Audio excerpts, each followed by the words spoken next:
Hello everyone, I'm Hemant Abhishek and you're watching the Right Property Show. When buying a property in India, it is important to understand the taxes associated with the transaction, including capital gains tax, also commonly known as CGT. So CGT is a tax levied on the profit made from the sale of a property, and it can significantly impact the total cost of the transaction. However, there are certain exemptions that can help you reduce your tax liability.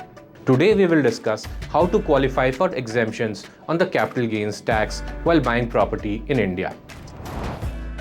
Point number 1. Long-term capital gains tax exemption via Section 54.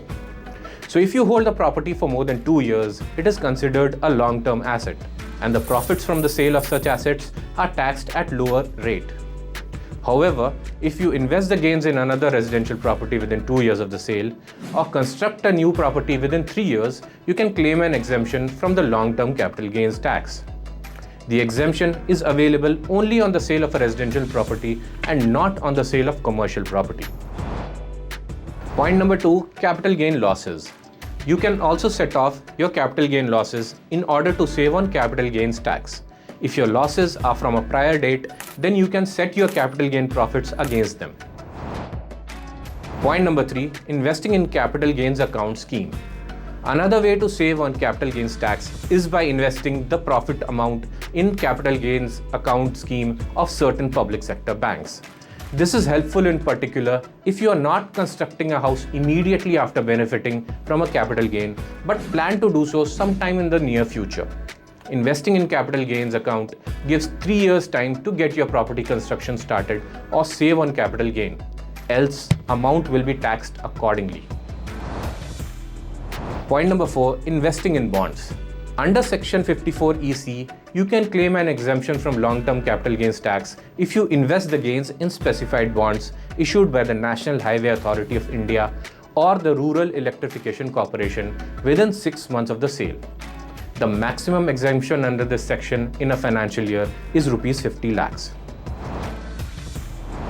Point number 5. Section ATC Deduction. Under Section ATC, you can claim a deduction from your taxable income for the principal amount paid towards the purchase or construction of a residential property. The maximum deduction available under this section is Rs 1.5 lakhs. So, as we know that buying a property in India can be a lucrative investment, but it is important to understand the tax implications of the transaction. By taking advantage of the various exemptions available under the Income Tax Act, you can significantly reduce your tax liability and maximize your returns. However, it is always advisable to seek the advice of a qualified tax professional to ensure that you are complying with all the relevant tax laws and regulations. And these were 5 ways in which you can save on capital gains tax while transacting in real estate. We'll meet again in the next episode with a whole new bag of information on real estate, because getting the right property is your right.